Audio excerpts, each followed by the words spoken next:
Hello and we continue the video. Today we're gonna take a look at my double duck team. I actually play this team a lot of times at the end of the season just because it's hilarious.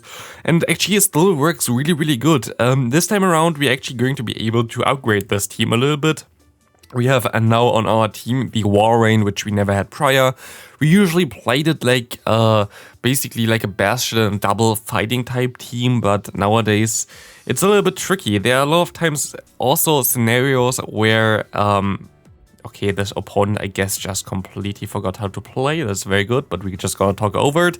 There were like a lot of times situation where you just instantly lost with Bastion in the lead. For example, like NiRiain, which is still not the best, but it's at least a little bit better to deal with than with the Bastion prior. And I don't know, like in general, it feels like the metagame definitely shifted since the last time I played this team. So it is pretty okay-ish for me right now to just go ahead, go for one big Brave Bird here against this dude that's AFK. I think he comes back and forfeits soon. Yeah, he forfeits now. I don't know what happened there, but it is fine. Double Deck is definitely a fun team because it actually kind of works. The thing is, with this team, you just go ahead, go into your Farfetch'd, and you try to get out the Pokemon that counters your potential fighting type, as my opponent makes a great catch here on the Leaf Blade onto that Drapion, but Farfetch'd doesn't really care. Galarian Farfetch'd has access to Fury Cutter, has access to Leaf Blade, two very good moves together as you generate a lot of energy, and you also have access to Brave Bird, doing insane damage as you can see here. Bye Drapion. And also we can still get to another move against this incoming Beware. And this does so much damage, it's just insane. Like literally, I love to play this team. I love to play Galarian Farfetch'd. It's way underrated in my opinion. As you are also going to see here, the Blaster is coming back in. We go for one Night Slash, we're going to get the boost, and this is like crazy. Already we had two boosts in this video so far, and the other dude was AFK after a while. As we can go for another Night Slash, and what do we get after this Night Slash? We're going to get another boost. The duck is just on fire. I don't know why, but I always feel like that Sirfetch'd boosts more often for me. Of course, it's completely nonsense. This is not how the code works, but it feels like it for me at least.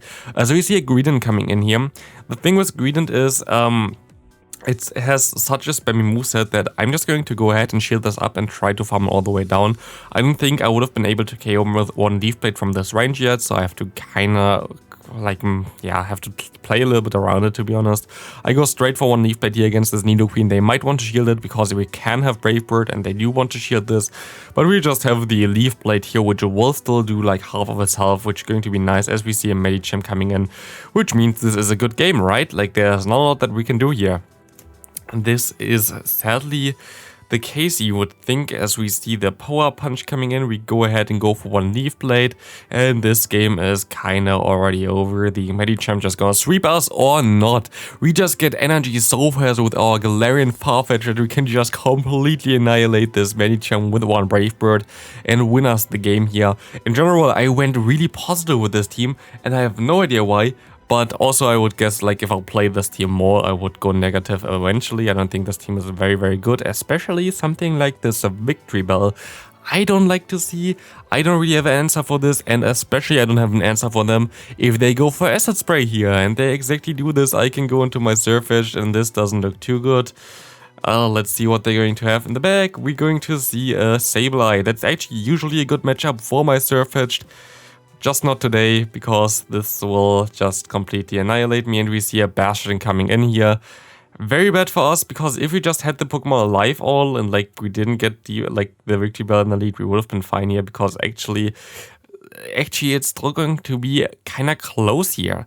You see here that the Leaf Blade does some nice damage, and also you do always a 1 damage every turn with the Fury Cutter, no matter what the opponent really wants to do here. We can just go ahead, go for another Leaf Blade here. This Leaf Blade going to get him into a range for another Leaf Blade. We have to overfarm a lot, so we can get to a Brave Bird against the Sableye. This Brave Bird comes through. Do we KO the Sableye with one Brave Bird? We miss out by like 3-4 HP, and they can go ahead, go for one foul play and win the game for them. Very close, even though like the lead was basically the worst possible to face. Also very horrible lead to face as a Mawile going to be able to go for moves like Iron Head against me or Play Rough, but also Power Punch, all the good stuff it has access to. I'm just gonna let this move go through. I think it's Power Punch, but it wasn't. It was an Iron Head. We are nearly completely KO'd here as we see Azumarill coming in here. And you see it already, we have Leaf Blade. And you see also already how fast we get to our charge moves. Sadly, since Azumarill is XL, I think the last time I played this team, Azumarill wasn't really XL. Like, since it's XL, like, you cannot really two-shot it with a one Leaf Blade, like with two Leaf Blades here, of course. It's sadly just out of range. But you can still get to another one, you still outspeed this like crazy, and it's fine. As we see the opponent going into Mawile, we go into our other duck. As we see a Trevenant coming in, we can go for one Night Slash here, trying to get some nice damage on this Pokemon. And I'm just gonna let this move go through when they throw, but they don't throw, they're just going to try to farm us down here. That's fine for us, we can go for a Night Slash. And this was a CMP type, so we can let this move go through. And you know already what we have to do here now. We have our Farfetch'd. Farfetch'd has a neutral move here as a fast move, and Trevenant doesn't have a lot of HP, so we can farm it down with Fury Cutter. Brave Bird comes through. Is this enough to KO the Mawile? It is sadly not. We have to go into our Walrein, and we can go for the final move here, winning us the game. And that's a good game. Next up, we're going to see here Walrein against Golbat. That's a very good one. Golbat is very rare to see as we see an Umbreon coming in. I have bad experience with this kind of matchup, so I shield the first move. I had so many times last time, at least when I played this team, they got psychic by an Umbreon and then they can just farm me down, and so I'm just shielding it just to be safe, as we can now let this move go through and at least realign. But if they would have Psychic, you are very screwed. And I had this too often against me, so I'm just not gonna go this direction anymore. But we can go ahead, go for 2 Night Slashes, get this thing low, getting into a range where I can farm it down with my Walrein, and I can avoid it with my other Pokemon, which is nice. As a Poison Fang only, we can let this move go through. This will not do a lot of damage. As we see the Obstacle coming in, we have our Farfetch'd here. We can go for 1 Leaf Blade, immediately pressuring the shields. Our fast move is super effective, still doesn't do that much because it's not counter. We see them going for a move, it's going to be Obstruct coming through here, that's kind of interesting. We're going to go ahead and try to farm all the way down now. They go for another move, it's going to be the Night Slash, that's better for us, as we can try to get to 2 Leaf Blades. Can we get to 2 Leaf Blades? We can get to the first one here at least. We're going to get the final shield by the opponent, we can go for another one. This will not KO thanks to the Obstruct, but it still does a lot of damage to it. Putting it into Rage where it might be able to go for 1 Icicle Spear to KO. We have to see. They go for our Night Slash. They are going to stay in here. We can go for 1 Icicle Spear, and this will be enough to KO the opponent. As we see the Golbat coming in here. Good game to the opponent. Good lead for me, of course, but still the Farfetch'd, they are coming to the moves so fast. It's pretty nice. We see a neutral lead here. I take this lead.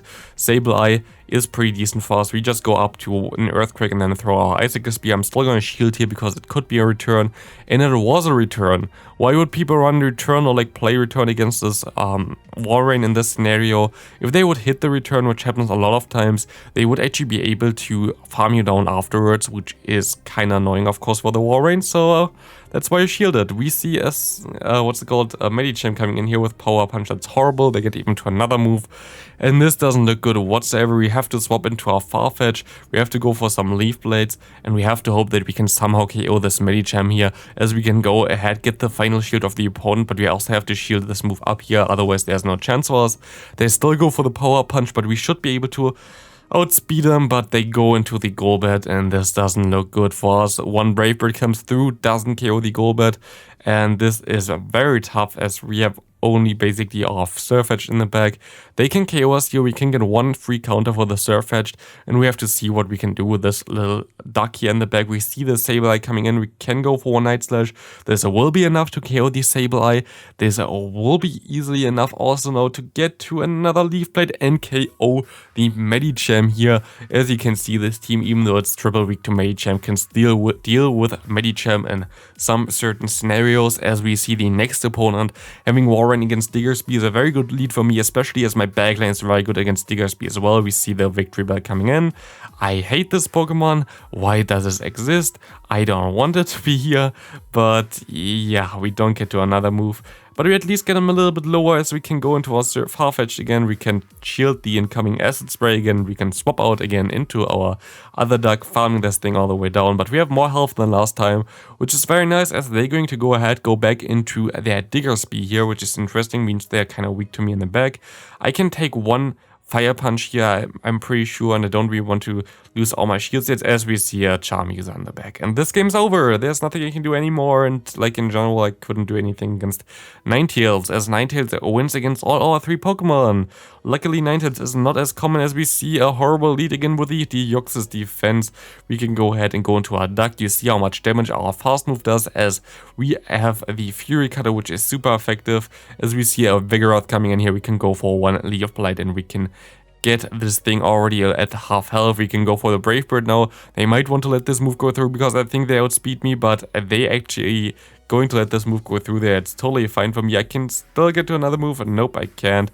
And this looks a little bit rough here, to be honest, as this is most likely what's called a Thunderbolt. Yep, I can go for 2 Icicle Spear, hopefully. I think they just throw the move here, but I'm not sure. I think we see him P-Tide, that's very nice for us, our only chance of winning this. They go for a Psycho Boost, and we see the Obstagoon coming in, and this should be a win. I can let this move go through, so I don't get risked by the Psycho Boost, and they boost. And this boost gonna allow them to farm me now down at the same time as we go down. And this is pretty annoying because they had basically a 12.5 chance there to even do anything. But hey, that's the game we play, and we see a Marowak in the lead. Again, a hard wall for all our Pokemon. Usually you don't really see that many Marowaks, to be honest. Like, I don't know when the last time it was I saw a Marowak before I played this team.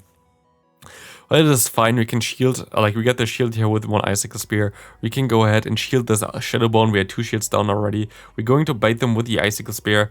I'm just gonna hope that they shield this up so I can go for the Earthquake. They're not gonna shield this up. I go for the Earthquake still. At least I'm going to be able to get the final shield. But I'm actually gonna KO the opponent, which is nice. And I can swap now into my fighting type, as we're going to see the Azumarill coming in here, as we can go for some nice Leaf Blades here. We have 2 Leaf Blades stored already, that's amazing, because if we see Pita here, it also doesn't really want to face it, but they're actually going to get to another fast move, and they are fine for me. We're going to get this thing pretty low. They had like 8 bubbles now, I think they had 8 bubbles. They go for a Play Rough. I don't really want to go into my Sirfetch'd, even though I would outspeed them now in retrospective, because I didn't really count it, but I think that was only 3. So maybe I wouldn't have actually outsped them. Yeah, I wouldn't have outsped them. So I guess they are swapped out there. Didn't help me. This team is actually a team that I also showcased already on my channel. So we're going to lose against this just barely, because I cannot farm this thing down anymore. If I had 1 more shield or whatever, I would be able to farm this thing down, have a lot of energy for the Azumarill and win the game, but this was sadly not the case here. We see a very nice lead for us. We see the Nidoqueen. We see also an Umbreon coming in. And again, this thing could have the Psychic. So it's going to be a little bit tough for me. I'm going to let this move go this time around. They have only the last result, luckily. And we can go ahead. Go for 1 Leaf Blade here. Getting already this thing very low. And I can go for another one, KOing this thing entirely, which is very nice. And we see the Nidoqueen coming back in, but we can align our Walrein now. And I'm pretty sure that this is going to be an Earth Power, so I'm going to shield this up. It was an Earth Power, and we have now still our Farfetch'd in the back. We still have a totally healthy Walrein, and we outspeed this Pokemon here, and we see the Scrafty coming in. It's going to be a little bit tricky, because they can just go straight for the Power Punch spam. And I have to go for like at least 2 Leaf Blades here. We have to see how we can still deal with this. We have to overfarm a little bit as well, because I don't really want to get hit by 1 Poison Fang from the Nidoqueen. As we can go for 1 more Leaf Blade, and we will be able to put him into range where 1 Icicle Spear does KO. But we have to shield it up here. They go for another Power Punch. They can go for another Power Punch, I think, as well. But I just go straight for the Icicle Spear, KO this thing.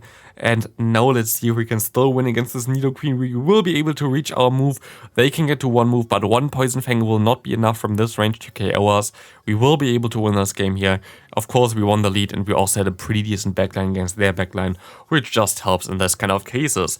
We see in the most likely final game, we see the Walrein against Lickitung. Pretty awkwardly, to be honest, I swap out immediately into my duck, as we get greeted by 1 Cresselia. Interesting matchup. I'm going to shield this move up, because I think I'm going to be able to get at least 1 shield from them. They go for 1 Grass Stomp, that's horrible for me. I go for 1 Leaf Blade here, trying to see how much damage I actually do. I do a lot of damage actually. Enough damage for 1 Brave Bird to KO this thing. Bye-bye Cresselia. This Farfetch'd is just way too strong for this thing, and 1 Brave Bird is not enough. Galarian Farfetch'd just goes to town, makes this thing also kind of disappear as we see the Swampert in the back. That's going to be a good game. There's not a lot the opponent can do here anymore. We have our Warren still, which is going to destroy the rest of the Swampert, which is going to be left after the counter damage, as we can go for more Night Slashes, getting the final 2 shields. We get the boost as well. We're gonna let this move go through though, so it doesn't really help us to get the boost. We could have also shielded actually, but it's fine, as we can farm this thing down. We can shield this move up. It's going to be a Hydro Cannon, but it is okay for us as they go for another move, which is only a Hydro Cannon definitely at this time.